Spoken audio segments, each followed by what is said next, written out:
Hi friends, இன்றைக்கி நம்ம என்ன டாபிக்னா ஹியரிங் லாஸ். ஓகே, இப்போது ஹியரிங் லாஸில் நம்ம என்னென்னலாம் தெரிஞ்சுக்கணுன்னா, ஃபஸ்ட்டு ஹியரிங் லாஸ்னால் என்ன, அடுத்து டைப்ஸ் ஆஃப் ஹியரிங் லாஸ், அது என்னென்ன டைப்பை எப்படி அப்படின்னு சொல்லுவோம். அடுத்து causes for the hearing loss.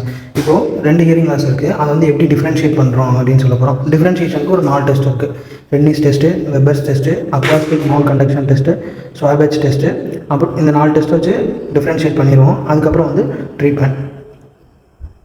Hearing loss இப்போது எப்படி ஹியரிங் லாஸ் எப்படி டிஸ்கிரைப் பண்ணுறது அப்படின்னா, மோர் தென் 20 டெசிபல் சவுண்டு கொடுக்கும் போது நமக்கு கேட்கல அப்படின்னா அதுதான் ஹியரிங் லாஸ் அப்படின்னு சொல்லுவோம். இப்போது types of hearing loss 2 type இருக்குது. First organic, non organic. ஆர்கானிக்கில் கண்டக்டிவ், சென்சரி நியூரல். சென்சரி நியூரலில் 2 இருக்குது. சென்சரினா ஆர்கன் ஆஃப் காட்டை, அதாவது காக்லியாவில் மட்டும் பிரச்சனை இருக்கும். நியூரலுக்கு இன்னொரு பேர் ரெட்ரோ காக்லியர். இது ஏன் ரெட்ரோ காக்லியர்னு சொல்கிறாங்கன்னா, இங்கே பிரச்சனை ஆடிட்டரி பேத்வேயில் பிரச்சனை இருக்கும். ஆடிட்டரி பேத்வேலையும் கார்டெக்ஸ்லையும் பிரச்சனை இருக்கும். அதான் retro cochlear hearing loss. Next இப்போ டைப்ஸ் பார்த்துட்டோம். அடுத்து கண்டக்டிவா, சென்சரி நியூரலா அப்படிங்கிறது எப்படி பார்க்கணும் அப்படின்னா, ஃபஸ்ட்டு நமக்கு நார்மல் பேத்வே ஆஃப் ஹியரிங் தெரிஞ்சிருந்துருக்கணும். First normal pathway of hearing என்னென்னு பார்த்தீங்கன்னா, இந்த டயக்ராம் வச்சு எக்ஸ்பிளைன் பண்ணுறேன். இது பின்னா, உங்களுக்கு தெரிஞ்சதான் பின்னா. சவுண்ட் வேவ்ஸ் கொடுக்கும் போது பின்னா. அப்புறம் எக்ஸ்டர்னல் ஆடிட்டரி கேனல். அப்புறம் இது டிம்பேனிக் மெம்பரேன். அடுத்து டிம்பேனிக் மெம்பரேனுக்கு அப்புறம் என்ன இருக்குன்னா, ஆசிகுலர் செயின்ஸ், மீலியஸ், இன்கஸ், டேப்ஸு இதெல்லாம் இருக்குது. இதுக்கப்புறம் என்னென்னு பார்த்தீங்கன்னா, இங்கே ஃபுட் பிளேட் ஆஃப் ஸ்டேபீஸ் இருக்குது, ஓவல் விண்டோ இருக்குது. அப்புறம் இன்னர் இயர், காக்லே, ஆர்கன் ஆஃப் காட்டே. அடுத்து நர்வ் ஃபைபர்ஸ், நர்வ் ஃபைபர்ஸு. இது என்ன சொன்னால் ஆடிட்டரி பேத்வே இங்கே தான் ஸ்டார்ட் ஆகுது. அடுத்து மேலே போனோம்னா ஆடிட்டரி கார்டெக்ஸ். இதான் பேத்வே ஆஃப் நார்மல் ஹியரிங். இதை நான் இங்கே எழுதியிருக்கேன். இப்போது பின்னா, external auditory canal, tympanic membrane, ossicular chain, footplate of stapes இதெல்லாம் சொன்னது தான். இப்போ நம்ம என்ன சொன்னால் 2 டைப் ஆஃப் ஹியரிங் லாஸ் சொன்னோம். ஒன்று கண்டக்டிவ் ஹியரிங் லாஸ், இன்னொன்று sensory neural hearing loss. Conductive hearing லாஸ்னால் என்னென்னா, கண்டக்ஷனில் பிரச்சனை இருக்கணும். எது வரைக்கும் கண்டக்ஷன் நடக்குதுன்னா, ஃபுட் பிளேட் ஆஃப் ஸ்டேபீஸ் வரைக்கும் கண்டக்ஷன் நடக்குது. ஓகே, இதுதான் என்னதுன்னா கண்டக்டிவ் ஹியரிங் லாஸ். இதில் நீங்கள் பார்த்தீங்கன்னா, ஃபஸ்ட்டு எக்ஸ்டர்னல் இயர் இன்வால்வ் ஆகிருக்கு. அடுத்து மிடில் இயர் இன்வால்வ் ஆகிருக்கு. கண்டக்டிவ் ஹியரிங் லாஸ்னால் ஏதாவது ஒரு பிரச்சனை எக்ஸ்டர்னல் இயர்லையோ மிடில் இயர்லையோ பிரச்சனை இருந்துச்சுன்னா அது கண்டக்டிவ் ஹியரிங் லாஸ். அடுத்து இன்னர் இயரில் பிரச்சனை இருந்துச்சுன்னா அது சென்சரி நியூரல் ஹியரிங் லாஸ். நான் முன்னாடியே சொன்ன மாதிரி தான், சென்சரி தனி, நியூரல் தனி. சென்சரினா என்னென்னா, ஆர்கன் ஆஃப் காட்டையில் மட்டும் பிரச்சனை இருந்துச்சுன்னா அது சென்சரி. அடுத்து நியூரல் ஹியரிங் லாஸ்னால் ஆடிட்டரி பேத்வேலையோ இல்லை ஆடிட்டரி கார்டெக்ஸ்லையோ பிரச்சனை இருந்துச்சுன்னா நியூரல் ஹியரிங் லாஸ். நான் முன்னாடியே சொன்ன மாதிரி தான். இப்போது கண்டக்டிவ் ஹியரிங் லாஸ்னால் என்ன சொல்லியிருந்தேன், எக்ஸ்டர்னல் இயர்லையும் மிடில் இயர்லையும் பிரச்சனை இருக்குது. இன்னர் இயர் நார்மலாக இருக்கும். அடுத்து sensory neural hearing loss. Sensory neural hearing லாஸில் எக்ஸ்டர்னல் இயர் நார்மலாக இருக்கும், மிடில் இயர் நார்மலாக இருக்கும். பிரச்சனை இன்னர் இயரில் தான். அது என்னவாக இருக்கலாம், சென்சரியாகவும் இருக்கலாம், நியூரலாகவும் இருக்கலாம். இப்போது நான் நான் ஆர்கானிக் ஹியரிங் லாஸ் அப்படின்னு சொன்னேன். நான் ஆர்கானிக் ஹியரிங் லாஸ்னால் என்னென்னா, இயர்களில் எந்த லீஷனுமே இருக்காது. அதாவது எக்ஸ்டர்னல் இயராகவும் இருக்கலாம், மிடில் இயராகவும் இருக்கலாம், இன்னர் இயராகவும் இருக்கலாம். லீஷனுக்கு எந்த அறிகுறியுமே இருக்காது, நோ லீஷன். அப்போனா என்ன இது, அதாவது நான் ஆர்கானிக் ஹியரிங் லாஸ்னால் உங்களுக்கு ஹியரிங் லாஸே இருக்காது, ஆனால் இருக்குன்னு சொல்லுவாங்க, பொய் சொல்லுவாங்க, மேலிங்கரிங். இன்னொன்று சைக்கோஜெனிக் கண்டிஷன். ஏன் அவங்க போய் சொல்கிறாங்க அப்படின்னு கேட்டிங்கன்னா, இப்போ ஒரு இண்டஸ்ட்ரியில் இருக்கவங்க ஒர்க் பண்ணுறவங்களுக்குலாம் ஒரு சில ஃபண்ட்ஸ் இருக்குது. காது கேட்காமல் போணுச்சுன்னா அவங்களுக்கு ஃபண்ட்ஸ் இருக்குது. அவங்க வேணும்னே அவங்க ஒர்க் பண்ணுறவங்க இந்த மாதிரி போய் சொல்லிவிட்டு அமௌண்ட் வாங்கிப்பாங்க. அதனால தான் இது இம்பார்ட்டன்ட் நான் ஆர்கானிக் ஹியரிங் லாஸ். காசஸ். இப்போ காசஸ் பிரிக்கலாம். கண்டக்டிவ் ஹியரிங் லாஸ்க்கு தனியாக, சென்சரி நியூரல் ஹியரிங் லாஸ்க்கு தனியாக காசஸை பிரிக்கலாம். கண்டக்டிவ் ஹியரிங் லாஸில் 2 இயர் விண்டோவில் இருக்குது. எக்ஸ்டர்னல் இயரில் என்ன ப்ராப்ளம், மிடில் இயரில் என்ன ப்ராப்ளம். ஓகே, ஃபஸ்ட்டு எக்ஸ்டர்னல் இயரில் என்னென்ன பார்ட்ஸ் இருக்குது, பின்னா இருக்குது, எக்ஸ்டர்னல் ஆடிட்டரி கேனல் இருக்குது, இதெல்லாம் இருக்குது. இது 2ல் என்னதுன்னா, எக்ஸ்டர்னல் ஆடிட்டரி கேனலில் ஏதாவது ஒரு அப்ஸ்ட்ரக்ஷன் இருக்கலாம், இயர் வேக்ஸ் இந்த மாதிரி ஏதாவது அப்ஸ்ட்ரக்ஷன்ஸ் இருக்கலாம். இதுதான் அந்த இயர் வேக்ஸ். ஓகே, இதனால கண்டக்டிவ் ஹியரிங் லாஸ் நடக்கலாம். நெக்ஸ்ட்டு இப்போது கண்டக்டிவ் இது வந்து மிடில் இயர் பற்றி பார்க்க போகிறோம். மிடில் இயரில் வந்து என்னென்னலாம் வரலாம். ஃபஸ்ட்டு மிடில் இயரில் என்னென்ன பார்ட்ஸ் இருக்குன்னு பாருங்கள். லேட்ரலாக டிம்பானிக் மெம்பரேன், அது எக்ஸ்டர்னல் இயர் பார்ட்டு தான், ஆனாலும் லேட்ரலாக டிம்பானிக் மெம்பரேன், மீடியலாக ஃபுட் பிளேட் ஆஃப் ஸ்டேபீஸு. இங்கே வந்து போன்ஸ் இருக்குது, அதாவது மீடியஸ் இன்கஸ் டைப் ஆசிகுலர் போன்ஸு. இங்கே வந்து பார்த்தோன்னா ஈஸ்டேஷியன் டியூப் இருக்குது, ஈஸ்டேஷியன் டியூப் இருக்குது. ஓகேங்களா. இப்போது அது எல்லாத்துக்கும் ஒவ்வொரு பிரச்சனை சொல்லுவோம். ஃபஸ்ட்டு வந்து டிம்பானிக் மெம்பரேன் வந்து பெர்ஃபரேட் ஆகிருக்கு. ரெண்டாவது பிரச்சனை வந்து ஆசிகுலர் செயின் வந்து ஃபிக்ஸ்டாக இருக்குது, அப்படியே வந்து மொபிலிட்டி வந்து அப்படியே ஃபிக்ஸ்டாக இருக்குது. நெக்ஸ்ட்டு வந்து ஃபுட் பிளேட் ஆஃப் ஸ்டேபீஸ் வந்து ஃபிக்ஸ் ஆகிருக்கு. அடுத்து இந்த ஈஸ்டேஷன் டியூப் இருக்குல்ல, ஈஸ்டேஷன் டியூப்பில் வந்து ஏதாவது அப்ஸ்ட்ரக்ஷன்ஸ் இருக்கலாம். அடுத்து இந்த மிடில் இயர் ஃபுல்லாக கேவிட்டியே வந்து என்னவாக இருக்குன்னா ஃப்ளூயிட்ஸ் வந்து செக்ரேட் ஆகிருக்கும். அந்த கண்டிஷன் வந்து என்னென்னா க்ரானிக் சூப்பரேட்டிவ் ஆர்டிட்டிஸ் மீடியா, அதை வந்து நம்ம லேட்டராக பார்க்கணும். ஓகே, இப்போ வந்து என்னென்ன காசஸ் பார்த்துருக்கோம். கண்டக்டிவ் ஹியரிங் லாஸ்க்கு உள்ள எல்லா காசஸும் பார்த்தாச்சு. அடுத்து சென்சரி நியூரல் ஹியரிங் லாஸ்க்கு உள்ள காசஸ். ஃபஸ்ட்டு மெயின் காஸ் வந்து என்னென்னா மெயினஸ் டிசீஸ்னால் என்ன, எண்டோலிம்ஃபேட்டிக் சாக்கோ எண்டோலிம்ஃபோ வந்து டிஸ்டண்டட் ஆகிருக்கும். ஓகே, இது மூலமா என்ன ஆகுனா இன்க்ரீஸ்டு எண்டோலிம் ப்ரொடக்ஷன்.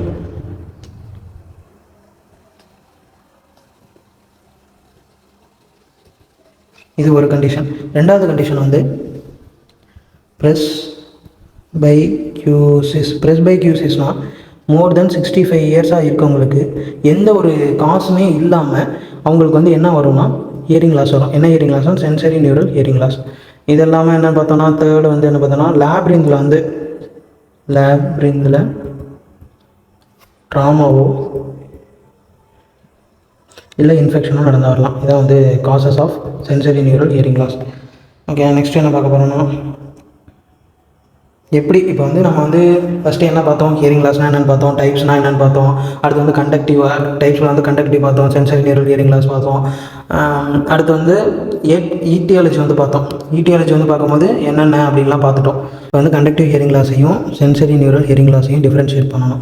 டிஃப்ரென்ஷியேட் பண்ணதுக்கு நான் வந்து நிறைய டெஸ்ட் இருக்குன்னு சொன்னேன். Rinne's, Weber's, acoustic bone conduction test, அடுத்து வந்து ஸ்வாபேட்ச் டெஸ்ட்டு, இதெல்லாம் இருக்குதுன்னு சொன்னேன். இப்போ அதுக்கு முன்னாடி அதுக்கு ஒரு முக்கியமான கான்செப்ட் வந்து நம்ம கற்றுக்கணும். என்னென்னா ஏர் கண்டக்ஷன் அப்படின்னா என்னென்னு தெரிஞ்சுக்கணும். ஓகே, ஏர் கண்டக்ஷன்னா என்ன.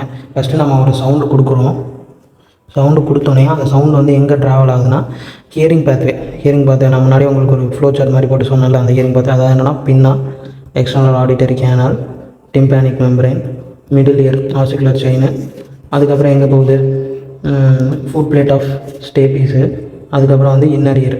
இந்த பேத்வே மூலியமாக ட்ரான்ஸ்மிட் ஆகுது. இப்போது இந்த சவுண்டு கொடுக்குறது இப்படிலாம் போய் ட்ரான்ஸ்மிட் ஆகுது. ஓகே, இதில் வந்து என்னென்னலாம் இன்வால்வ் ஆகிருக்குன்னு பாருங்கள். எக்ஸ்டர்னல் இயர் இன்வால்வ் ஆகிருக்கு, மிடில் இயர் இன்வால்வ் ஆகிருக்கு, இன்னர் இயரும் இன்வால்வ் ஆகிருக்கு. ஓகே, இதில் வந்து நான் என்ன சொல்ல வரேன்னா ஏர் கண்டக்ஷன் வந்து எல்லாமே வந்து இன்க்ளூட் ஆகும். கண்டக்டிவ் ப்ளஸ் சென்சரி நியூரல் ரெண்டுமே இன்வால்வ் ஆகும். Next phone conduction.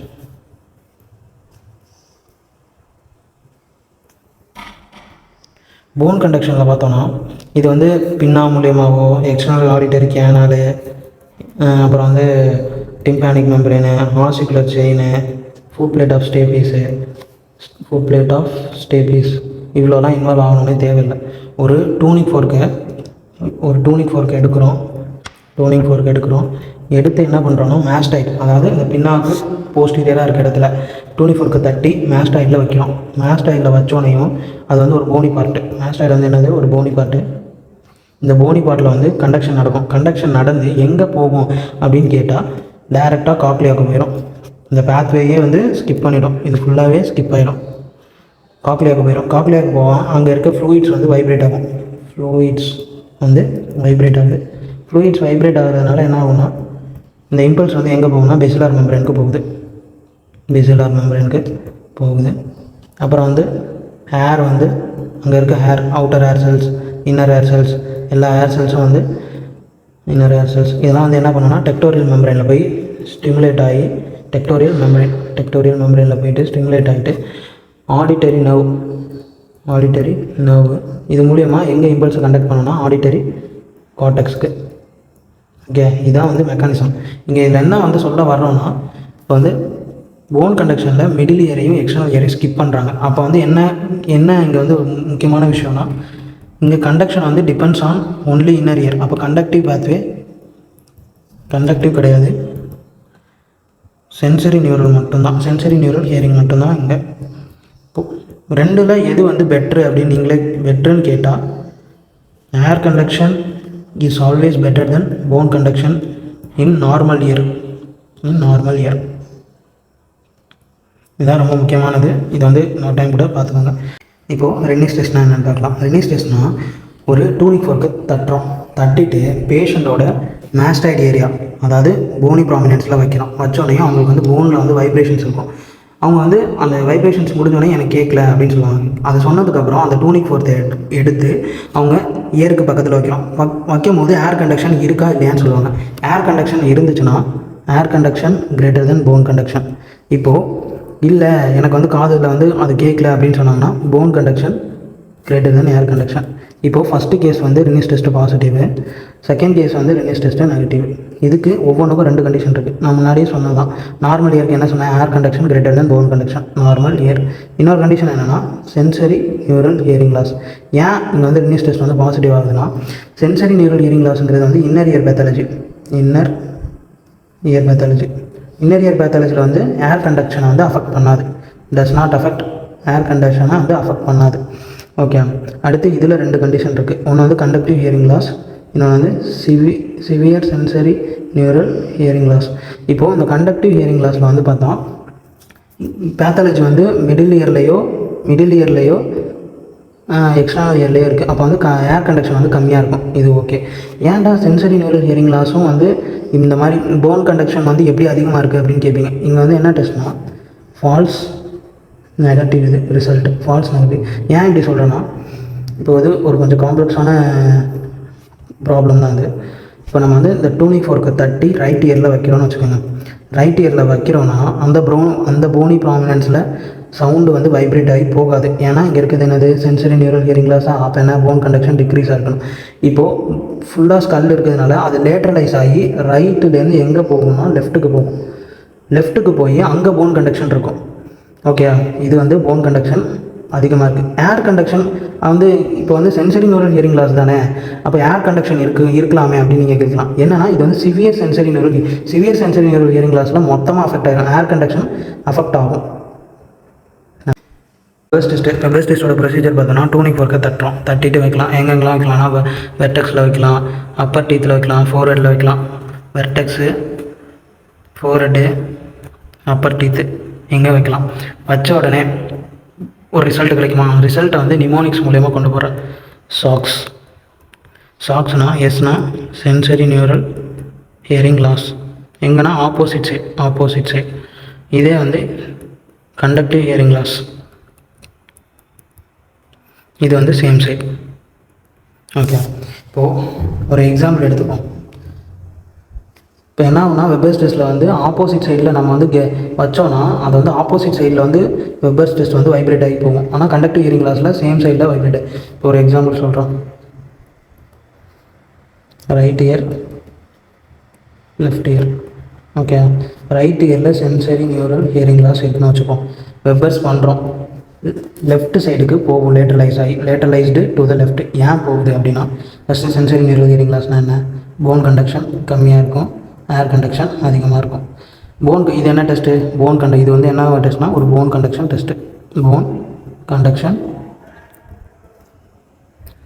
Okay. Bone conduction டெஸ்ட்னால் என்ன, ரைட் சைடு போகாது, லெஃப்ட் சைடு தான் போகும். இதுதான் ஃபஸ்ட்டு எக்ஸாம்பிள். அடுத்து இதுவே வந்து ஒரு கண்டக்டிவ் ஹியரிங் லாஸ்னால், அடுத்து கண்டக்டிவ் ஹியரிங் லாஸ்னால் இதே 2ஆக பிரிச்சுக்கும், ரைட்டு லெஃப்ட்டு. இப்போது ரைட் சைடில் வந்து கண்டக்டிவ் ஹியரிங் லாஸ் இருக்குன்னு வச்சுப்போம். லெஃப்ட் சைடு வந்து நார்மல்னு வச்சுப்போம். எந்த சைடு லேட்டரலைஸ் ஆகும்னா, லேட்டரலைஸ்டு டுவர்ட்ஸ் த ரைட்டு. ஏன்னா கண்டக்டிவ் ஹியரிங் லாஸில் வந்து என்ன பிரச்சனை, போன் கண்டக்ஷன் நார்மல் தான், phone conduction greater than air conduction. Okay. அதனால தான் இது வந்து சேம் சைடில் லேட்டரலைஸ் ஆகுது, இது வந்து ஆப்போசிட் சைடில் லேட்டரலைஸ் ஆகுது. இதுதான் வெபர்ஸ். ABC test. ஏபிசி டெஸ்ட்னா அக்வாஸ்டிக் போன் கண்டக்ஷன் டெஸ்ட். பேர்லேயே இருக்குது. எதை வந்து கண்டுபிடிக்க போகிறோம்? போன் கண்டக்ஷனை கண்டுபிடிக்க போகிறோம்.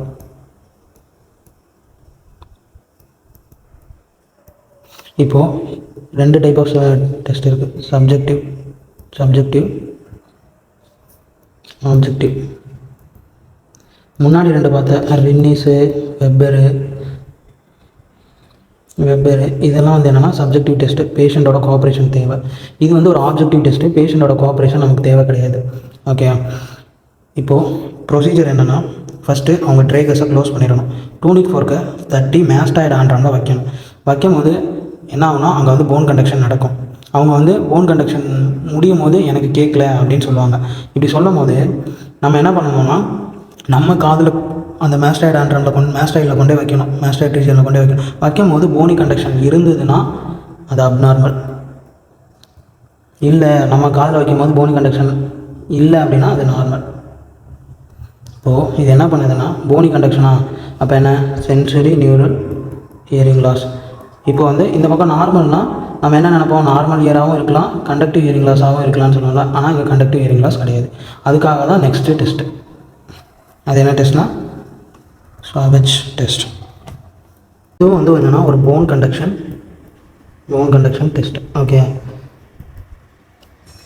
அப்போ என்னடா வித்தியாசம் அப்படின்னு கேட்டால், அங்கே இதே சேம் ப்ரொசீஜர் தான். என்னது, அப்சல்யூட் போன் கண்டக்ஷன் டெஸ்ட்டோட சேம் ப்ரொசீஜர் தான். ஆனால் என்னென்னா இங்கே வந்து ட்ரேகஸை வந்து க்ளோஸ் பண்ண மாட்டோம். ட்ரேகஸை does not close. Okay, close பண்ண மாட்டோம். ஏன்? இப்போது நான் ஒரு பாயிண்ட் சொல்ல மறந்துட்டேன். என்னென்னா ட்ரேகஸை க்ளோஸ் பண்ணுறது மூலிமா அப்சல்யூட் போன் கண்டக்ஷன் டெஸ்ட்டில் நம்ம வந்து அப்சல்யூட் போன் கண்டக்ஷன் டெஸ்ட்டில் ட்ரேகஸை க்ளோஸ் பண்ணுறது மூலிமா ஆர்டிஃபிஷியலாக நம்ம வந்து கண்டக்டிவ் ஹியரிங் லாஸை க்ரியேட் பண்ணுறோம். இப்படி க்ரியேட் பண்ணுறதுனால தான் இங்கே வந்து நார்மல் இயர் மட்டும்தான், கண்டக்டிவ் ஹியரிங் லாஸ் இல்லை. இதுதான் அந்த கண்டிஷன். ஓகே, இப்போ சப்ஜெக்ட் டெஸ்ட்டோட ப்ரொசீஜர்ஸ்லாம் என்னென்னு பார்ப்போம். ஃபஸ்ட்டு அவங்களுக்கு கம்மியாக கேட்கலாம், போன் கண்டக்ஷன் அவங்களுக்கு கம்மியாக கேட்கலாம். போன் கண்டக்ஷன் கம்மியாகலாம். இது எப்படின்னா, ஃபஸ்ட்டு நம்ம டூனிக் ஃபோர்க்கை தட்டி அவங்க காதில் வைப்போம், அவங்க மேஸ்டாய்டில் வைக்கும் போது போன் கண்டக்ஷன் நின்றுச்சுன்னு சொல்லுவாங்க. நம்ம காதில் வைக்கும் போது போன் கண்டக்ஷன் இருக்கும். அப்போனா என்ன, போன் கண்டக்ஷன் கம்மியாகிறது ஒரு கண்டிஷன். ஓகே, செகண்ட் கண்டிஷன் என்னென்னா, ஃபஸ்ட்டு தட்டி நம்ம காதில் வைக்கிறோம், நம்ம காதில் வச்சு போன் கண்டக்ஷன் நின்னதுக்கப்புறம் அவங்க காதில் வைக்கும் போது அவங்க கேட்குதுன்னு சொல்லுவாங்க. அப்போனா என்ன, போன் கண்டக்ஷன் இன்க்ரீசஸ். இப்போது போன் கண்டக்ஷன் டிக்ரீசஸ்னால் என்ன, sensory neural hearing loss. Bone conduction இன்க்ரீசஸ்னால் கண்டக்டிவ் ஹியரிங் லாஸாக தான் இருக்கும். இப்போது உங்களுக்கு எல்லாருக்குமே ஒரு டவுட் வந்திருக்கும், ஏன்னா நமக்கு எதுவும் பிரச்சனை இருக்கா, இல்லை பேஷண்ட்டுக்கு தான் பிரச்சனை? நம்ம காது எப்போதும் நார்மல் தான். இதுதான் கண்டிஷன். இந்த மாதிரி டெஸ்ட்டுக்கு நம்ம எப்போதுமே நார்மல்னு அசியூம் பண்ணி தான் நீங்கள் வந்து இது பண்ணணும். அடுத்து ட்ரீட்மெண்ட்டு ப்ராட் ஸ்பெக்ட்ரமாக வேரி ஆகும். ஏன்னு கேட்டால், எக்ஸ்டர்னல் இயர் பேத்தாலஜியை வந்து இயர் டாய்லெட் மூலியமாக க்ளீன் பண்ணிடலாம். இது மூலியமாக க்ளீன் பண்ணிடலாம். மிடில் இயர் பேத்தாலஜி வந்து மிடில் இயரில் என்னென்ன டிசீஸ் இருக்கோ அதை பேஸ் பண்ணி chronic superlative ஆர்டிட்டிஸ் media, ஆசிகுலர் chain discontinuity, இதுக்கெல்லாம் தனித்தனி ட்ரீட்மெண்ட் இருக்குது. இன்னர் இயரில் பார்த்திங்கன்னா மெயினஸ் டிசீஸ், காக்லியர் இம்ப்ளான்ஸ் இதெல்லாம் கொடுக்கலாம். இந்த மாதிரி ட்ரீட்மெண்ட் வந்து வேரி ஆகும். அது வந்து செலக்டிவாக டிசீஸ் படிக்கும் போது தான் சொல்ல முடியும். தேங்க்யூ.